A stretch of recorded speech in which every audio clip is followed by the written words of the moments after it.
Welcome to a brand new episode of FCA Coaches Corner. Guys, it's been a joy for us to provide this platform for you, the coach.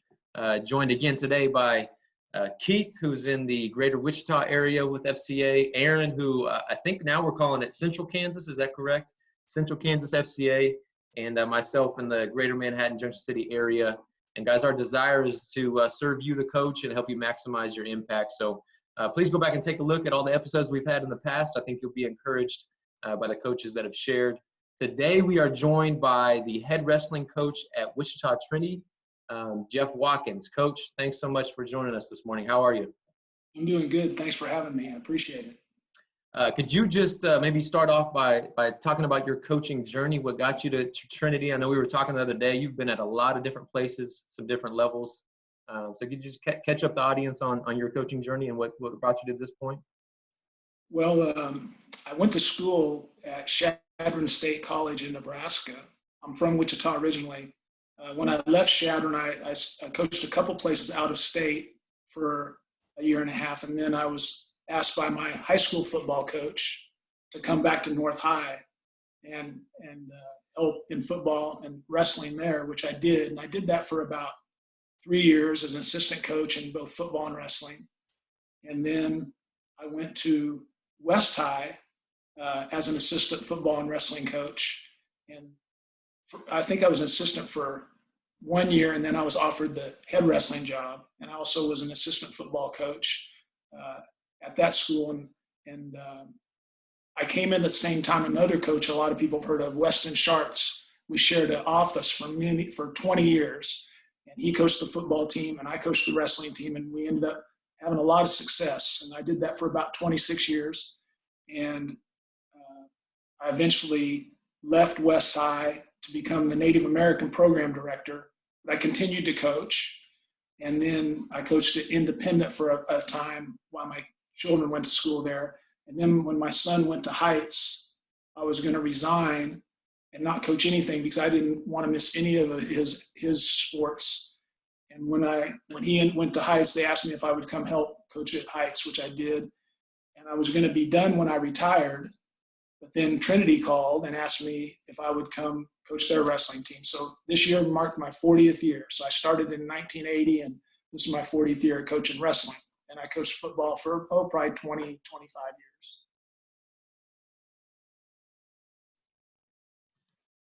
Coach, that's awesome. The longevity of it, and two sports where it takes a lot of intensity. From definitely the athletes doing it. How would you describe your coaching style? I mean, is it kind of an intense thing? Because again, like I say, with wrestling and football, you've got some violent. I mean, we'll just say it like it is. How do you coach those young athletes that were entrusted to you as a coach, and how has it kind of changed over the years? Well, I would say yes. My style is fairly intense. Over 40 years, the amount of intensity you're allowed to use has changed, just from a public viewpoint.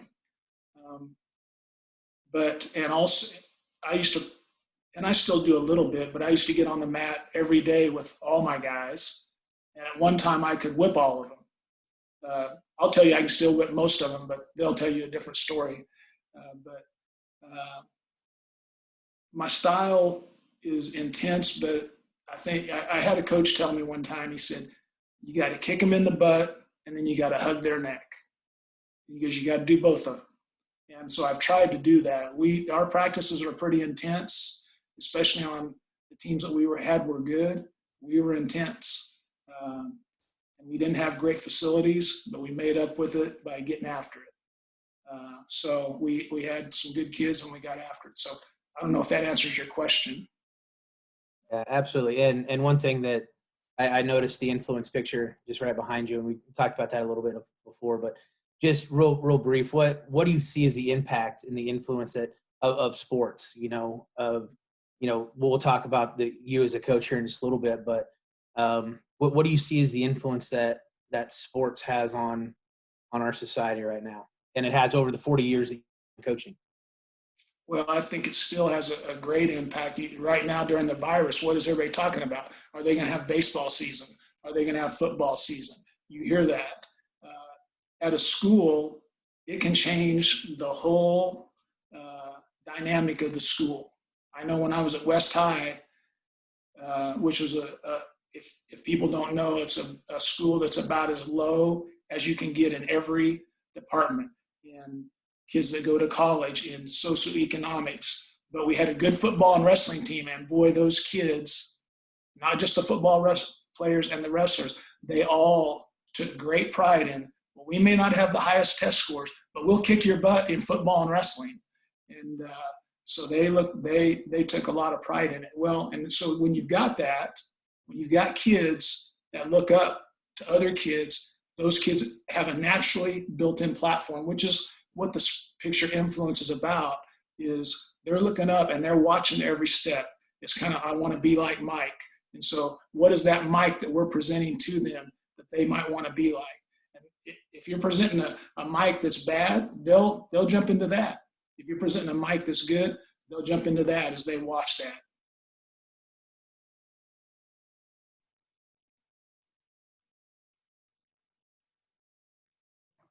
Thanks, Coach. I appreciate that. Keith, go ahead, buddy.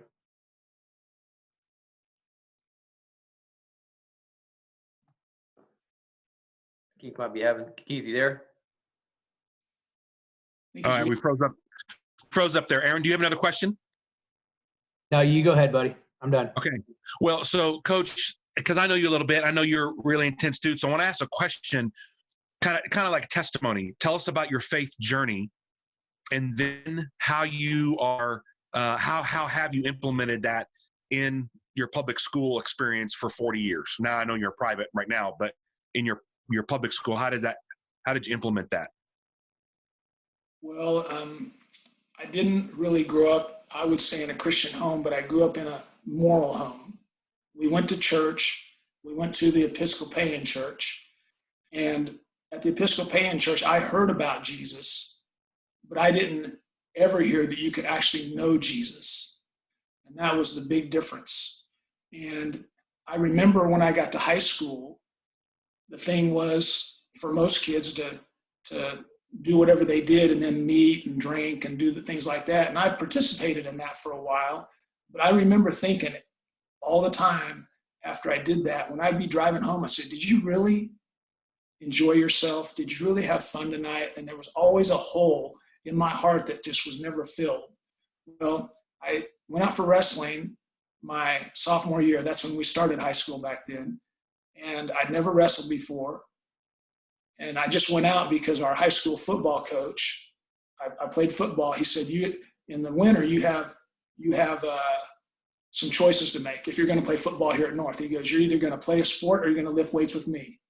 Well, he was kind of a mean, looked kind of like a hard guy. And I said, ooh, I don't know if I want to lift weights with him. It looks like that's going to be hard. So I better go out for a sport. Well, my choices were basketball. I couldn't make a layup. Swimming, I couldn't really swim. Gymnastics, I could barely do a pull-up. So, well, shoot, I'll just go out for wrestling. So I walked in the wrestling room, not knowing that day that it would change my life, set me on a career path that I had no idea I would go on. I was not very good in my sophomore year, but I had a wrestling coach who led the FCA. And he cared about kids. He coached football, he coached baseball, he coached wrestling, he had a family, and he still made time to come up and have FCA with a bunch of us guys. And back then, he wouldn't let girls come to the FCA because he thought that was a distraction. So it was just guys, but he invited us to come, and some of my friends were involved. So I started going to FCA. And it was through him and then through some other kids at the school that were in my life that I started hearing about Jesus, that you could have a personal relationship with him.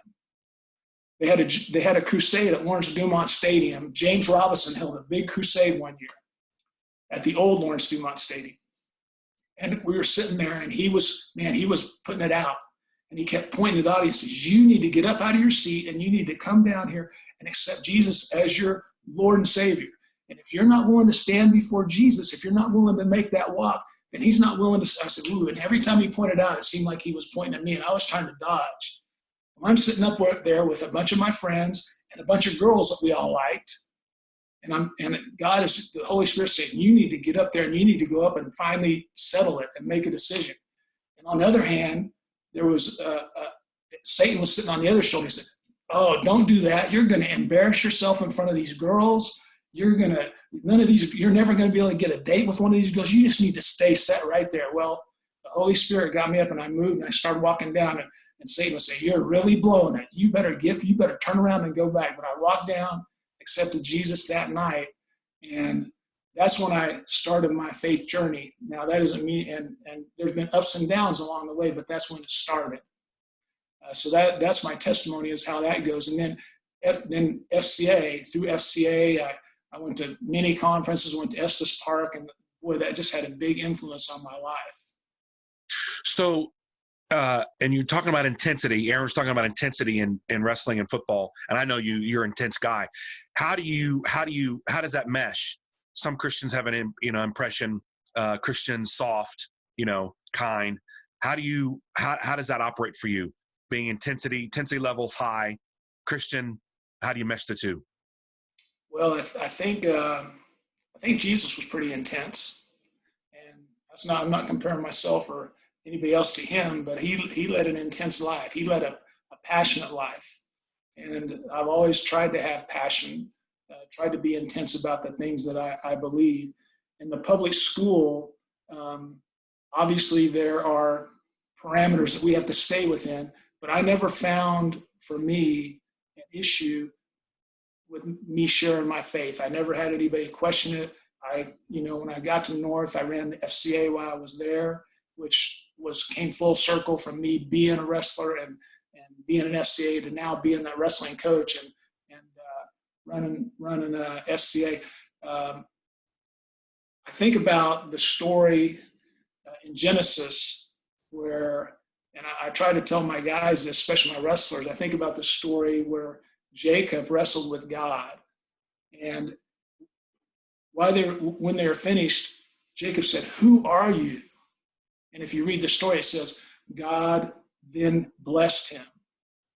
And I think, and this is my own additive to it, but I think what was happening there was Jacob, for the first time, went from just hearing about God, because he came from a long lineage of faith people. He went from, at that point when he asked God, who are you? He went from just hearing about him to actually wanting to know him. And that's the way God blessed him. So with my wrestlers, I try to tell them, hey, we need to get from, and with the other students, we need to go from hearing about God to actually knowing him. And I think at Trinity, a Christian school, we have a lot of kids that have heard about God. Not as many actually know him. And so we need to get to the point of actually knowing him. And that's where it starts. Wow. I love that. So you have a lot of experience. So that means you've had a lot of ups and downs, made a lot of good decisions, made some bad decisions. Can you tell us some, it could be a / embarrassing moment or a bad coaching decision that you've happened? There's too many to count. I make bad decisions every year, but I'll give you a couple examples, and I'll tell you how God worked in those. In 1990, it would have been 1996. I had a wrestler on my team. Well, I had a wrestler named Kenny Taylor, who was a 2-time state champion for me. He's now the West High wrestling coach. Great guy. And he had a little brother named Galen. And when Kenny was a sophomore, we won the team state championship, and we had good teams all through there. When Galen his little brother, Galen, came out as a freshman, he'd had a physical issue that did not allow him to wrestle, but he'd always been around wrestling until he got to high school. He outgrew the physical condition. Well, he was on my JV as a freshman, and then about Christmas time, he was just improving. By the time Christmas came around, about halfway through the year, he made the varsity. And we went to regionals, and he won regionals. And I get a call the day after regionals from Acacia, and they said, said, hey, we've had a report turned in that one of your wrestlers has too many matches. You're allowed to wrestle in so many matches. I said, no, all my guys are within the 30 match limit. They said, well, you need to go back and count again. I said, well, who is this that's supposed to be? Well, they wouldn't tell me. They said, you just need to go back and check. So I'm just going through my list, checking it. When I got to Galen, I looked and I saw that he wrestled in a tournament, a JV tournament before Christmas that I forgot about, which put him over the limit. So I called Cation and said, well, I found the guy that was over, and it's not his fault. It's my fault. I didn't do a good job of keeping track of this. And I said, suspend me from the state tournament. Don't suspend him. They said, no, he cannot wrestle at the state tournament. This is after he won regionals. And man, I was just heartbroken for him. So I had to call his parents and tell them, your son does not get to wrestle at the state tournament because of a mistake I made by allowing him to wrestle in too many matches. Now, his brother ended up being a state champion that year, and I think we lost the state championship as a team by about 3 or 4 points. If he had wrestled the state tournament, we'd have probably won another state championship. But you know what? His parents never once criticized me, talked bad about me. And I think for myself, what if I had, with my son, if a coach would have done something, denied him the opportunity, what would I have done? His parents extended grace to me. And they have never once in all this time said anything bad about me, about what happened. Now, Galen came back and won the state championship as a senior, so maybe that helped soften the blow. But his parents acted in a Christ-like manner towards me the whole time. So that's one example. I can give you more, but that's one. Wow. That's a good story. I like that. Here's another one real quick for you. In 1989, I took over the wrestling program at 87. And West High had not been very good for a long time. And I took over the wrestling program in 87. Well, in 89, we placed third in the state as a team. And I said, it was just kind of a miracle. And I thought, man, all the stars aligned just right. We wrestled unbelievably. And we took third in the state. And everybody was talking, West High, West High, West High. And they had a big celebration for us, a big celebration at the school on Monday to honor us. And all my guys that wrestled at the state tournament are standing there, and we're getting ready to walk into the auditorium. I see one of my guys in a jacket, and it was turned inside out, and I could see the stitching on it said Manhattan. It was a Manhattan wrestling warm. I said, where'd you get that jacket? He goes, I found it. Well, I knew he didn't find it, but we had just taken third in the state. Everything was good. I just didn't want to deal with it. I said, whatever. Well, all my wrestlers are standing there when that happened. Now, fast forward a year. We go to Lincoln, Nebraska to watch the Big Eight. Back then it was the Big Eight wrestling tournament. I get home, and I drop my last guy off, and he gets out with a big red and white duffel bag, Nebraska on the side. Where'd you get that at? I found it. When my guys steal something, they just find it. They never stole anything. Well, we had a come to Jesus meeting in my office the next day.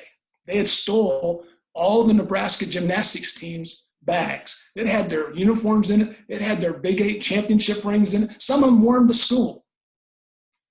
Well, one guy wasn't there on the next day, and so I called him in. He was he was a two-time state champion for me. I'm not going to say his name, but he had taken some of the stuff, and I had made them all write letters of apology and say, we will replace whatever we lost. And if you say something was in there, we'll pay for it. So all of my guys did it. Well, he didn't want to do it. He said, I'm giving it back. Why do I got to write a letter of apology if I'm giving it back? And so I said, well, you're not going to wrestle ever at West High again unless you write this letter of apology. And then he hit me. His kids don't forget. He goes, well, I don't know why you're making such a big deal about it. You didn't say anything last year when so-and-so stole that wrestling warm-up from Manhattan. Man, what could I say? Well, the interesting part there was my guy that stole the warm-up won the state championship that year and was wrestling. He was warming up. He was my 125-pounder. the guy before him was 119 from Manhattan. He was warm up. He went out to wrestle the match, and he threw his warm-ups on the side. Well, my guy's getting ready to wrestle for a state championship and winning stuff and stealing stuff at the same time. That's the kind of kids that I coached. So the thing I would say is those kids watch, and they want to see if your talk matches your walk. What I ended up having to do was I had to call the Manhattan wrestling coach and say, hey, coach, I don't know if you remember, one of your kids lose a warm? Oh, yeah, my kid lost a warm, but he lost it, and I made him. I said, coach, he didn't lose it. One of my guys, this was a year later, and I said, hey, I need to send you some money. And nah, don't worry. Well, I had to write a check, and with the kid that said, you didn't say anything, I made him go down with me to the mail and make sure he saw that I mailed and paid for it, even though I didn't steal the dang warm-up. But wow. So anyway. That's awesome. I love it. Good stories. That's good. You have another one. These are brand new stories from when we talked on the phone the other day. And you shared one the other day about keeping your word. And it was a story about you in college. I think you played at Dodge City, correct? Dodge City JUCO. Dodge City, and then your journey in. So share that story, and then you have kind of a parallel to your son that you were telling us about as well. And maybe just talk about what that has taught you and into your coaching journey, and if you've been able to apply some of those experiences to your role now. Well, when I was at Dodge City JUCO, I wrestled and played football both. And I was a Christian, and I used to watch this show on TV called the Old Time Gospel Hour. And Jerry Falwell, it was from Liberty Baptist College at that time. Now it's Liberty University. Jerry Falwell was on preaching one day, and he goes, we are planning on building a Christian university that is the Christian equivalent of Notre Dame in their sports for Catholics. He goes, but we're going to be Christian. We're going to compete at the highest level.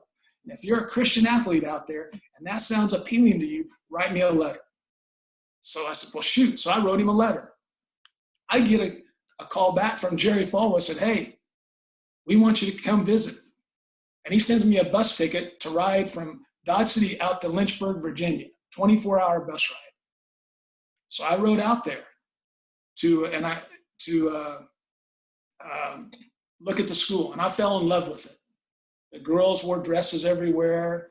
They all had Southern accents. I said, man, and at that time I thought, I think I'm getting called to be in the ministry, and that was the place I wanted to go because it was all about, ministry at the school. So I sat in some classes. It was amazing. Well, the football coach told me, I watched your tape. You can play for us. We're going to offer you a full ride. He goes, now I have to turn it to the board, and it's kind of a rubber stamp deal, and you'll be getting a letter from me in about a week. I said, great. So I went back home, and I'm thinking, man, I'm going to go to Liberty Baptist. I'm going to study to be a pastor or an evangelist or something. And I'm going to marry one of those girls that's good looking, that has a Southern accent. It's all going to be great. Well, I got back, and I had one more semester because I only played football in my second year. I wrestled my first 2 years. I didn't think I was good enough, and the football coach talked me into coming out. So I did. So I still had another semester I could go back to Dodge. He knew I went out there to visit. He said, well, are you going to go to Liberty, or are you going to stay and play another semester of football? I said, well, coach, I think I'm going to Liberty. He said, okay, fine. That's fine. If you want to go to Liberty, that we're about preparing kids to go to the next level. We'd love to have you back. But so you've signed, and I said, well, I haven't signed yet but they told me they're going to send me the stuff in about a week. He goes, well, I'm not going to give your scholarship away until you know for sure. So I'll give you a month to make a decision, but then I'm going to use your scholarship for somebody else if you're not coming. So every day I go home and look in the mailbox. I can't. And every day I would be disappointed. And this was back before computers, back before the internet, back before cell phones. I tried to call the coach. I couldn't get a hold of him, no answer. And I thought, well, maybe. And so a month went by, no contact. I had not heard one thing from him. I'm thinking, well, maybe he was just lying to me to make me feel good, and they really didn't want me. Well, the month came, and I heard Coach Williams was looking for me, the football coach at Dodge City, and I was trying to kind of hide from him. Well, he finds me and says, well, what are you going to do? I said, well, I never heard from him. So I'm coming back. He says, oh, that's great. We'd love to have you. Good to hear. I go home that day, and there's a letter in my mailbox from Liberty Baptist College with a long note from the coached and said, Jeff, we really want you. My wife had some major medical problems. She was in the hospital for a couple of weeks. Everything kind of came to a standstill. Everything kind of got put on hold. But here you are. Here's your full ride. I'm looking at it and thinking, I already told Coach Williams I was coming back. So I sent him a note and said, thank you for the offer, but I already made it. And my dad taught me, said, if you say you're going to do it, you need to do it. So I went back and I said, Coach, I'm going to stay at Dodge City, which changed the whole direction of my life. When we make commitments and keep them, God puts us on a pathway, and breaking commitments will change the direction of your life too. I would have probably been a terrible pastor. I probably wouldn't have met a good-looking girl up there. If I'd have went there, I'd probably been sucked in football. But God said, this is the direction you're going, and you've made this commitment. You need to keep that commitment. That's one thing I try to teach my wrestlers. Learn how to keep a short-term commitment, like stay out for the team the whole year. If you say you're coming out, finish the season.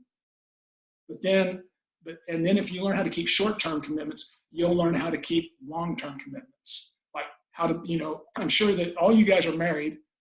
Every day we don't wake up and say, oh, marriage is the greatest thing. Some days we say, man, this is a struggle. But we made a commitment. And that's why we stay in it. And it's overall, when we keep our commitments, it's a great thing. So I stayed at Dodge City and ended up going to Shadron State and being a teacher instead of being a pastor, evangelist, or whatever I thought I was supposed to be. God said, no, you're going this direction. That's amazing. I bet you've shared that quite a bit over the 40 years that you've coached. It's amazing how oftentimes we have this idea or plan for our lives and how God does something completely different and it ends up being way better, right? You had mentioned earlier that you spent some time away from coaching as the Native American Program Director. Is that correct? Right. Could you speak a little bit about that, what your experience was with that and how that has influenced your coaching?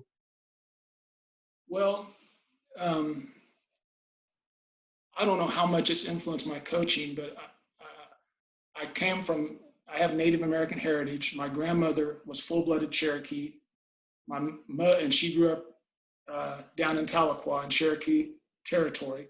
And she married a white man to try to have a better life and moved to Wichita. My mother married a white man. My mother was half, and she married a white man, so that makes me a quarter. And when I taught at West High for 26 years, but it started to get really hard for me. And I said, man, I need to get out of the gym. I was in the gym at that time.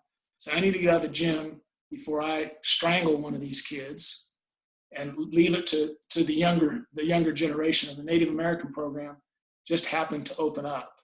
And so I applied for the position and got the position as Native American Program Director, which I did the last 11 years before I retired. What the Native American program is the government's attempt to try to keep their word to Native American people, which they've broken many times. But one thing they promised when they moved them off Indian lands, and my grandmother's mother walked on the Trail of Tears.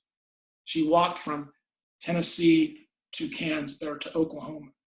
She left with her mother, her father, and her brother, but she was the only one that survived the trip. And as you know, they call it the Trail of Tears because many people died on that trip. She was 5 years old when she arrived, so she was raised by other people. But they promised to educate our children, which are Native American children. And one of my favorite places to go is Haskell, which is most people in Kansas don't even know much about, but to look at the gravestones of the kids that are buried there. But it's a passion for me just because that's where I came from. That's my roots, to work with Native American kids. And that kind of coincides with just being a coach, to work with those kids. And we try to improve their academic performance. And we do that because the government allows grants to any school that has at least 10 Native American kids. Well, Wichita Public School System, most people probably don't know this, have about 1,300 Native American kids. In the Wichita Public School, we have kids at every school. So we work with kids at all and set up programs for kids at all those schools. So I did that and coached alongside that during that time. And my son, both my children are adopted. My daughter, we adopted her. My daughter was 3 years old, and my wife one day was sitting in her chair, rocking this little boxer puppy that we have. We always have boxers. And she goes, "This is probably the last baby I'll ever get to rock. Do you think we could ever adopt another child?" And I said, I was happy with Annalise, our daughter. But I said, "Well, if you want to, that's fine. If you want to pursue it, our bank account might be able to take one more hit." That happened. And that was in the morning. That night, we get a call from a doctor down in Oklahoma who used to live in Wichita that knew we adopted this little girl. And he was working 1 day a week on the reservation with Indian people. He said, "Hey, I just had a lady walk in my office that wants to give her baby up for adoption. She said she's not going to be able to take care of it, and she wanted to know if I knew of any good parents." He said, "Would you be interested in adopting this baby?" We said, "Well, yeah, actually, me and Christy were just talking about it this morning." He said, "Well, let me do some," he goes, "Now she's Indian. Does that bother you?" I said, "No, that doesn't bother me." He didn't know that I ran the Native American program. He didn't even know that I was Native American. Well, he called me back a week later and he said, "Hey, I've got some bad news. She's Cherokee, and the Cherokee tribe does not allow adoptions outside the tribe." I said, "Well, I guess that'd be bad news if I wasn't a member of the Cherokee tribe." That's how God works. That's amazing. That's how Grant came to us. And it's funny, both our kids, if we looked at our kids side by side, you would swear they're brother and sister. And Grant's got all the athletic ability that me and my wife wouldn't have been able to give him if he was our own flesh and blood. And so it's been fun to have. He's 6'4", and I'm just short 5'10", and he was a good athlete, and I was so. But that's a little bit about Native American history. That's amazing. That's awesome. Amazing picture of even how through the blood of Jesus, God adopts us into his family, right? That's Yes. good. The way we've been kind of closing out these previous episodes, the question I really enjoy asking is just about legacy. And we kind of pose it as like, man, if you could picture your retirement ceremony, even your funeral, you got former players coming up and coming to the mic and talking about Coach Watkins. What's the phrase you want to hear from them? What kind of legacy you want to leave as a coach? Well, I've had the good fortune of a lot of kids through the years saying that they believe I'm their actual dad, not fleshly dad. But a lot of the kids I worked with grew up with no dads. And so if they'd say, "That's my dad," and a lot of them have told me that you're the only real father I've ever had in my life, that's pretty amazing to me, that God has given me the platform and the opportunity to work with these kids, so much so that they would consider me their father. So that would be one. I ask coaches this a lot now. I've thought about it a lot over the years, because I'll hear kids tell me, "Oh, I had Coach so-and-so, and he was the greatest coach. You know, we won and we did this." And I say, "Well, let me ask you this question. What did he teach you that matters for eternity?" I said, "Now, state championships don't matter for eternity. That single leg takedown that you got good at, it doesn't matter for eternity. How many wins and how many losses you have does not matter for eternity. What matters is," and because I'm getting older, I have friends and a lot of people are starting to die. And I've had the opportunity to be close to them at times, very close to their death. And you know what? They didn't talk about their accolades. They talked about relationships. First, their relationship with the Father, and second, their relationship with people. So I try to, when I talk to these guys, I say, we're going to try to have the best wrestling team we can, but it comes down to, do we love God? Do we love people? That's what it comes down to. And do I love God? Do I love people? And if your coach didn't teach you that, did he really teach you anything? Because I need to be able to teach my guys, love God, love people. And I know that you've heard this, Keith, because our pastor says it at church. What matters most in the end matters most now. So that's what I think. And then the one thing that God has been speaking to me about lately is, do I long for heaven? Do I really long for it? And I would have to say the answer is no. I'm a Christian. I think now as I'm getting older, maybe I'm thinking about that more. But I grew up, I've had a pretty good life. I have grandchildren, I have children I get to see, have food on the table. Why would I care about going to heaven? Things are good here. I'm healthy. But I want my heart to change where I long for heaven. And I was reading in Hebrews in the chapter of faith, there's a verse about 16 where God says, they all longed for heaven and he loved them because of that. All those great heroes of faith longed for heaven. Now, they were going through persecution and all kinds of trials and tribulations, so maybe it's easier to long for heaven then. But here's the thing that makes me think about that. This is God's heart. When my kids went to college and they left, I missed them. And you guys that have children, that when they leave, you'll miss them. And I thought, and I just missed talking to them. And I couldn't wait. I longed for the phone to ring, to get to talk to them. Even if they were just calling me to talk about, hey, I need you to put some money in my checking account. I long to hear their voice. I long to talk to them. Well, how much more does the Father in heaven, who's a perfect Father, long to hear from us? I know how much I love my children, how much I long to hear. He loves and longs for us even more. And he wants us to long to be with him. And I need to direct my heart more to where I want to long to be with him. And the only way I know that that's going to happen is if I spend time with him in prayer, reading my Bible, and develop a longing for him. So that's what God's been putting on my heart lately.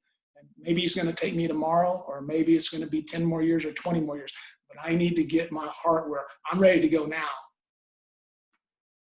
That's so good. It's like a 3-minute sermon, man. I'm ready for more. I could sit here for 30 minutes listening to Pastor. Maybe you have some pastor in you.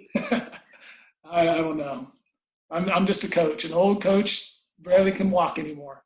That's good. It's encouraging for me just to hear your coaching journey, 40 years and still going strong. I talk about this with my board chair all the time. He's in his 70s, and we just talk about how a lot of people, it seems like when they get old, retire, it's like they kind of check out. But man, when we get closer to death, we get closer to the finish line, we should be speeding up, right? Just like a race, we should see the finish line, we should be speeding up, and you're definitely speeding up. And I was reading 1 Peter 2 last night, talking about as God's family. He says we're a royal priesthood. We offer gifts and sacrifices to God, and so we exist to bring glory to God as Christians. And so, man, just really encouraged to hear that you've been doing that for 40 years, and you're going to continue to do that whatever capacity you're in. So, Coach, thanks so much for joining us. Aaron, Keith, you got anything else for us? I do not. Thank you, Coach. It's been great. Well, that kind of does it. Coach, thanks for joining us. That does it for our episode of Coaches Corner. Please like and subscribe, share with your fellow coaches. And again, tune in every Friday. We'll be featuring a different coach each week, talking about Jesus, coaching, and the world of sports.